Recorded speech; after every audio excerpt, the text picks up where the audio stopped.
Hello ladies and gentlemen, this is Sidetrack, bringing you our third look at an awesome mod, Applied Energistics. Now, last episode, we went ahead and we made ourselves a basic network. I gave you some of the rules for things that you're going to want to pay attention to as you're making it. In this episode, we're going to talk about auto-crafting. Now, auto-crafting, what exactly do I mean by auto? I mean completely automatic, as in you press a button, you say, I want to make this item, and then Applied Energistics will do the rest for you, which is pretty awesome. There are a couple of rules that you have to think about. Not everything can be auto-crafted using this method, but we're going to get into everything you can do, and pretty much anything that is using a vanilla recipe works great in this system, what I'm about to show you. So what are you going to need? Well, you're going to need to make this multi-block structure, which looks pretty cool. It's called a molecular assembly chamber, and it requires several parts. The first part, you're going to need to make yourself some assembler containment walls. You're going to need a lot of these. In fact, they have to go around all of the edges of your molecular assembler. They're pretty easy to make, although they do require a bit of gold and a bit of iron, as well as Certus quartz. You're going to need to make yourself some ME heat vents. Heat vents require lots of iron, but they're pretty easy. The ME cable is slightly complicated, but everything else is quite simple. And you're going to need at least one pattern provider. Pattern providers are a pain in the neck. I hate making them. They require lots and lots and lots of steps, and you're definitely going to want to look up, all the exact details. Don't rely on this video because I'm not going to go into too much detail. NEI also works great for remembering these recipes. You sometimes will need a crafting CPU, and I'll explain when you'll need it when we get to it. Yeah, fun times. So, what you're going to have to do, let me go ahead and break this so you can see all the parts. Yeah, break this one too. Okay, so what you need to do is you're going to have all of the edges made out of assembler containment walls. So all of the edges, basically a big cube, empty cube. In the middle, you're going to put a pattern provider. And then around the edges, basically at each of the middle parts, you're going to have heat vents. So where's my heat vent? Throw that here, containment wall, and you know it's working when all the textures blend together and you get this structure. Now the smallest size is the one that you see right in front of you, a 3x3 cube. In a 3x3 cube, you do not use an ME crafting CPU. You really get one for free, which is kind of cool. You do still have to use the pattern provider. Now, this 3x3 cube works perfectly well. There's nothing that it can't do. However, it's a little slow, and it can only hold on to a certain amount of patterns. So you can see I've already put some recipes in here. So with this, I can make doors, I can make ME cables, heat vents, and iron bars. But this is the only amount of space that I have. If I have recipes for everything that will fit in here, there are no other pages. I can't fill it up anymore. So if you need to make more items, well, what do you have to do? You have to make your molecular chamber bigger, or you have to make yourself another one. It's kind of up to you. So to go out making it bigger, you're going to go around the edges. How big do we want to make this? Let's do a 4x4. So there's 4, 1, 2, 3, 4. And we're going to make the whole edges are going to be molecular assembler walls. We need to use heat vents for these middle areas. So you can see that you actually use quite a large number of materials to do this. Now on the inside, you have a choice. You need to put at least one pattern provider and at least one crafting CPU. So I'm going to say that again. If you're making a chamber larger than 3x3, you have to use at least one crafting CPU. Now, the more crafting CPUs you make or you use with it, the faster your machine will go. The more pattern providers you use with it, the more patterns your machine can hold.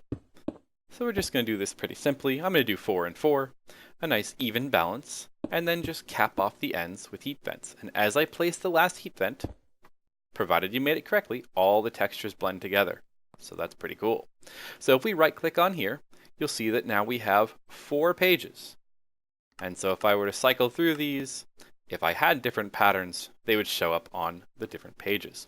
So effectively, this is 4 times larger than this little guy in terms of storage space. And it's also quite a bit faster because it has 4 crafting CPUs, and this one only has 1 because you get 1 for free on the smallest size. So pretty cool. So the next thing you're going to want to make sure is that you connect your molecular assembler to your network via cabling. I suppose you could stick it right next to your network if you wanted to do that as well. As long as things are touching, you're all right.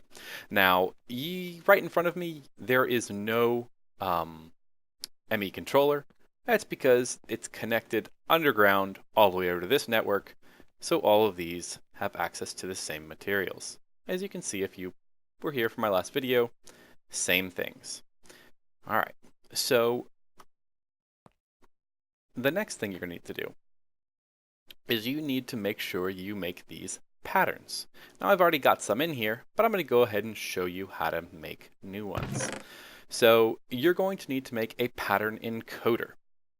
Pattern encoder is fairly easy. You need one of these stupid conversion matrix. And you're going to have to make yourself some blank patterns. You have to take a trip to the nether for this stuff. Glowstone. So your pattern encoder, pretty simple block to use. You right click on it. It does not need to be connected to your network. So it's not connected to anything. It's just sitting over here. You're going to take those blank patterns, stick them up here. And then whatever you would like to encode on these patterns, you need to fill in this space. So what do we want to make? Give myself some wood. Let's make some sticks. There we go. So you place the pattern for sticks and, oh, hey, look, sticks showed up right there. So we can encode that. And this says it's going to craft 4 sticks, uses 2 wood planks. Excellent. Well, what else can we make? Let's use these sticks to go ahead and make ourselves some torches. So I'm going to do this a slightly different way. I'm going to use NEI. So I bring up the torch recipe, and then I see this little question mark. If you hold down Shift and click the question mark, it will auto-populate this torch recipe into your pattern encoder. You can just click encode, and it works amazingly well. This is great for especially some of the more complicated recipes where you really don't feel like running back and forth between, your supplies and your pattern encoder. You don't even need to have them in your inventory. Notice I have no sticks, I have no coal in my inventory. Pretty cool. Actually, you know what? Let's do this slightly different. Instead of using coal, I want to use the charcoal recipe. Because, well, you'll see in a moment. All right. Coal, throw the coal away. Awesome. Let's put this in our slightly larger one. So, torches, sticks. Excellent. So we can go over to our access terminal, and we can see the recipes that we put in there. We can, right now we are sorting by all of our items and all of our crafted items. We are sorting by the number of items, and we're toggling from largest at the top to smallest at the end. So if I reverse the toggling order, the smallest number of things we have is going to be first. And the smallest number of things that we have are actually the things that we have 0 of. So the things that we have to craft. Now, we have 63 sticks. So at the moment, we can't craft sticks using this sorting method. If we pull out the sticks, now you can see that the stick is craftable. An alternative method, if you want to just make sticks, you can change your view. So we can stored items only, craftable items only. Now, even though there are 63 sticks in there, I can go ahead and make one. Let's just make 1 stick really quick. Begin. You'll notice before we had 63, and now we have, where are the sticks? They're going to be, let's reverse this order. Now we have 67. because even though we wanted to make 1 stick, our recipe only knows how to make 4, because you have to make 4 at a time. That's just the way it works. So we went from 63 to 67, added 4. Pretty cool. So what if we wanted to make torches? Do I have charcoal in here? C-H-A-R. No, I do not have any charcoal. So let's grab ourselves some charcoal. Charcoal. Thank you. Get in there. So now I want to make some torches. Remember, you can search for things using the search bar. Torches. I have no torches, but I can craft them. Let's see. Let's make ourselves 10 of them. Well, let's go real crazy and do about 40 so you can see them make. They do not make instantly. They make in batches. And I don't know if you could tell, but that went really quickly because we have 4 CPUs in here. It can do a lot of these recipes very quickly. Go ahead and show you if I put it in our smaller recipe, or smaller chamber. If I wanted to make 40, you'll see it makes them much slower. So there's a significant difference between 1 crafting CPU and 4 crafting CPUs. But we still make them quite quickly. Throw all of our torches in there. Pretty cool. So the only other thing that I want to show you, I think you guys have a pretty good handle on how to use your molecular assembly chambers and things, is this crafting monitor. The crafting monitor allows you to see what is being crafted. And just because I did this with all these other things, this is how you make it. It's quite simple. It does require a stupid basic processor that requires you to make a molecular assembler, processor assembly. However, you can also use your assembly table from BuildCraft. I haven't shown you this yet. It pretty much, you trade off using 1 redstone. You know, you don't have to use a redstone. You don't have to worry about cutting the assembler with a quartz cutting knife. But it uses quite a bit of power. It's up to you whether you want to do it or not. And the crafting monitor tells you what your machine is crafting. And more importantly, if you try and make something that you don't have the materials for, so let's say we take out all of our charcoal, and then we want to make some torches.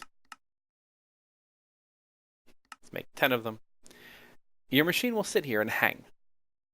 And if you are not, you don't realize that you don't have any charcoal in there, you won't know why it's not making the torches. You'll be like, and you're like, well, is it connected? Well, yeah, it's connected. I have no idea. So make yourself a crafting monitor. And then it can say it's trying to craft 10 torches, but it's missing charcoal. And you're like, oh, duh. I didn't have any charcoal in there. So you throw the charcoal in there, and then it will make its torches. It will finish its operation, and this gets cleared out. So pretty cool. All right, so there's your basic look at auto-crafting, the basic way of auto-crafting. Now, some of you are sitting there thinking to yourself, well, what if I wanted to automatically make charcoal? And thinking to yourself, well, I can't use the molecular assembler to burn wood into charcoal. So how would I do that? Well, that's going to be the topic of our next video, because yes, you can still do it with applied energistics. You just need a little bit more steps in between and a couple of the other blocks that I haven't shown you yet.